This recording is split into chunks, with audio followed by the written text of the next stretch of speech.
మా మెగాస్టార్ చిరంజీవి గారిది. పద్మ విభూషణ్ మెగాస్టార్ చిరంజీవి గారిని సభను ఉద్దేశించి మాట్లాడవలసిందిగా రిక్వెస్ట్ చేస్తున్నాము.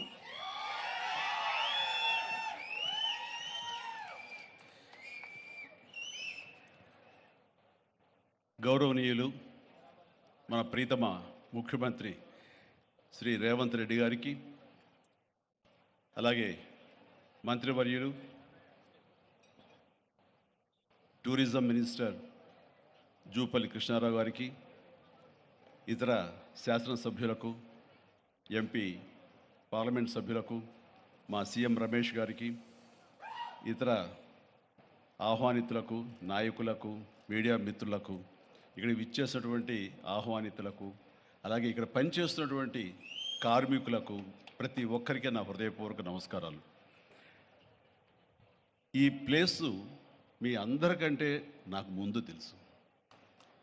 2000 సంవత్సరంలో రామ్దేవ్ ఇది ప్రారంభించినప్పుడు ఇక్కడ కొన్ని మొక్కలు పాంప్లెట్ వేసి మా ఇంటికి తీసుకొచ్చి, మీరు ఇల్లు కడుతున్నారు, ఏదైనా ఉపయోగపడుతుంది చూడండి అంటే వెంటనే ఎంత ముచ్చరేసిందంటే, ఎప్పుడో విదేశాలకు వెళ్ళినప్పుడు ఇలాంటి మొక్కలు, ఇలాంటి కళాకృతులు, ఇలాంటి అద్భుతమైనటువంటి సజీవ శిల్పాలు, జీవం ఉన్నటువంటి ఇలాంటివి చూస్తుంటే ఇలాంటివి మనం తీసుకెళ్ళిపోతే బాగుండే, వాడ షిప్లో తీసుకెళ్తే బాగుండే అని అంత టెంప్ట్ అయ్యేవాడిని. అలాంటిది ఇక్కడ హైదరాబాదులో ఈ శివారుల్లో ఒకటి లభిస్తుందంటే కనుక చాలా ఆనందంగా ఉంటుంది. రామ్దేవ్ ఫస్ట్ ఆఫ్ ఆల్ నేను కూర్చున్న చోట బయట కనపడకుండా నాకు ఏదైనా ఫెన్సింగ్ లాగా ఉండాలి, అలాగే గుబురుగా ఉండకూడదు అంటే అక్కడ చక్కగా కొమ్మల్ని ఒక ఫెన్సింగ్ లాగా అల్లి పైన మాత్రం గ్రీన్ ఉండేలాగా పెద్ద స్క్రీన్ చేశాడు. అది ఇప్పుడు చూస్తుంటే కనుక ఎంత బాగుంటుందంటే, బయట నుంచి చూసేవాళ్ళకి నేను జైల్లో ఉన్నట్టు ఉంటుంది, అన్ని కటకటాల్లాగా ఉంటుంది.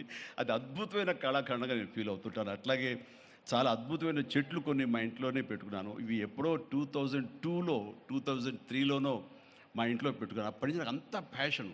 ఆ తర్వాత ప్రతి క్షణం ఈయన ఎదుగుదలను చూస్తూ వచ్చాను.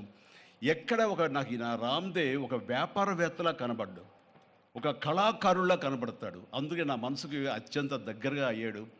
ఆ తర్వాత ఏదైనా వస్తే కనుక చూస్తారా మొక్కలు అంటే, ఇదివరకంటే ఏదో వేలల్లోనో లక్షల్లోనూ చెప్పేవాడు, ఇప్పుడు కోట్లలో ఉందంట కదయ్యా. నేను ఇప్పుడు నా సంపద అంతంత మాత్రమే ఉంది, కొనలేనేమో అన్నారు. కానీ చూడండి సార్, వస్తే మీరే టెంప్ట్ అవుతారు. ఇప్పుడు గౌరవ ముఖ్యమంత్రి గారితో పాటు అన్నీ వీక్షిస్తుంటే ఎంత టెంప్టింగ్ ఉందంటే, ఇవన్నీ మన ఇంట్లో పెట్టేసుకుంటే ఎంత బాగుంటుంది అనిపిస్తుంది. అంత అందంగా దీనికి కావాల్సిందని వ్యాపార దృక్పథం కాదు, కళా హృదయం ఉండాలి.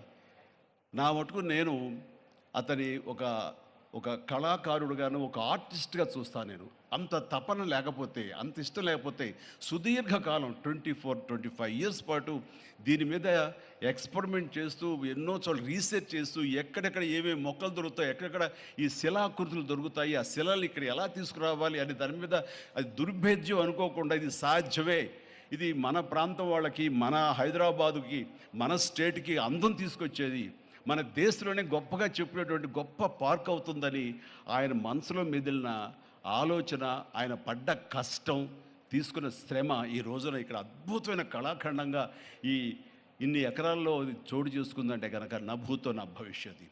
ఎవరైనా సరే అంత డబ్బులుంటే కనుక ఏం వ్యాపారం చేద్దాం, ఇంత స్థలం ఉంది కదా, దీన్ని ఎలా రియల్ ఎస్టేట్ చేద్దాం, దీన్ని ఏదో గవర్నమెంట్ వాళ్ళ మన్నలతో వాళ్ళ పర్మిషన్లతో తీసేసుకుని అక్కడ మనం మల్టీ స్టోరీ పెట్టుకుంటే ఆయన జీవితం కాదు కదా, తరతరాలు కూడా నిలిచిపోతాడు. అలా కాకుండా ఆయన కేవలం ఒక లోపల ప్యాషన్, చిన్నప్పటి నుంచి కాలేజీ రోజులో చదివే దగ్గర నుంచి, ఆర్ట్ కాలేజీలో చదువుతున్న దగ్గర నుంచి కూడా ఆయన మదిలో ఉన్నటువంటి ఆయన బ్రెయిన్ చైల్డ్. అలాంటి దాన్ని ఈ రోజున ఈ రూపం తీసుకొచ్చారంటే, ప్రతి క్షణం ప్రతి కార్నర్ ముఖ్యమంత్రి గారు చూసి ఎంత ముచ్చటపడిపోతున్నారంటే అంత ఇంత కాదు. ఎలా చేశారు, ఇది ఎలాగొచ్చింది, అది ఎలా వచ్చింది అని అడుగుతున్నారు. నేను కొన్ని అడుగుతున్నాను. అడిగి ఇది షూటింగ్స్కి ఇస్తారా రామ్దేవ్ అని అడిగితే, ఇస్తానండి కానీ ఫస్ట్ షూటింగ్ మీదైతేనే అన్నాడు. ఇప్పుడు నువ్వు ఆ మాట అన్నావు కదా, ఇప్పుడు కొత్తగా హీరోయిన్ని తీసుకొచ్చి ఆ అమ్మాయితో స్టెప్లు వేయాలంటే ఈ ఎండలో ఎలా ఉంటుందేమో తెలియదు, కానీ ఏదో చలికాలం అయినప్పుడు నెక్స్ట్ చలికాలం అయితే చేస్తానయ్యా అన్నాను. ఈలోగా వర్షాలు పడి ఇవన్నీ ఇంకొంచెం పచ్చగా ఉంటాయండి, 1 or 2 ఇయర్స్ లోపల ఇది అద్భుతంగా ఉంటుంది, కంటికి కనువింపుగా ఉంటుంది చెప్పేసి ఆయన చెప్తుంటే కనుక ఐ కుడ్ ఇమాజిన్.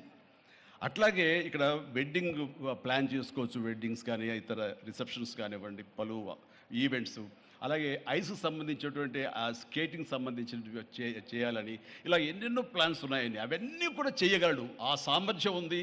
అలాగే ప్రభుత్వం కూడా ఖచ్చితంగా సపోర్ట్ చేస్తారు. అందుకు సమాయుత్తమై ఉన్నారు ఆయన. అందుకనే ఎంతో బిజీగా ఉన్నారు సీఎం గారు. ఇవాళ చూస్తే కనుక మనుషులు ఇంటి చుట్టూ ఉన్నారు. అవన్నీ పక్కకు పెట్టి, ప్రోగ్రామ్స్ అన్ని పక్కకు పెట్టి నిన్నటిదాకా ఆయన ఎలక్షన్ క్యాంపెయిన్ ఎక్కడో చేసి వేరే రాష్ట్రాల్లో వచ్చి రామ్దేవ్ మీద ఈ ప్లేస్ మీద ఎంతో ప్రేమ లేకపోతే, ఇలాంటి దాన్ని మనం ఎంకరేజ్ చేయాలి అని ఆయన ఉద్దేశం లేకపోతే ఇంత ఓపికగా ఈ ఎండ్లో ఆయన వచ్చేవారు కాదు. ఫస్ట్ ఆఫ్ ఆల్ ఆయన ఇక్కడికి వచ్చి దీన్ని ఎంకరేజ్ చేస్తున్నందుకు వారికి మనస్ఫూర్తిగా అభినందనలు తెలియజేస్తున్నాను ముఖ్యమంత్రి గారికి. ఎందుకంటే అలాంటి వాళ్ళు అనుకుంటేనే, వాళ్ళ కళ్ళలో పడితేనే, వాళ్ళు ఇంప్రెస్ అయితేనే దీనివల్ల ఎంతోమందికి ఉపాధి కలుగుతుంది, ఇది ఎంతోమందికి కనువిందు కలుగుతుంది. మరి ఎంతోమంది ఈ ప్లేస్ని వాళ్ళ ఈవెంట్స్కి ఉపయోగించుకుంటారు. తద్వారా టూరిజం పెరుగుతున్న ఉద్దేశంతో కూడా మన జూపల్లి కృష్ణారావు గారు దీన్ని ఎంకరేజ్ చేయడం కోసం సమాయత్తమై ఉన్నారు. అలా ప్రభుత్వ సహకారాలు దీనికి మెండుగా ఉంటాయని ఆశాభావం వ్యక్తం చేస్తూ, మీరు ఏదైతే కనుక ఊహించారో రామ్దేవ్, అది త్వరలో ఖచ్చితంగా అవుతుంది.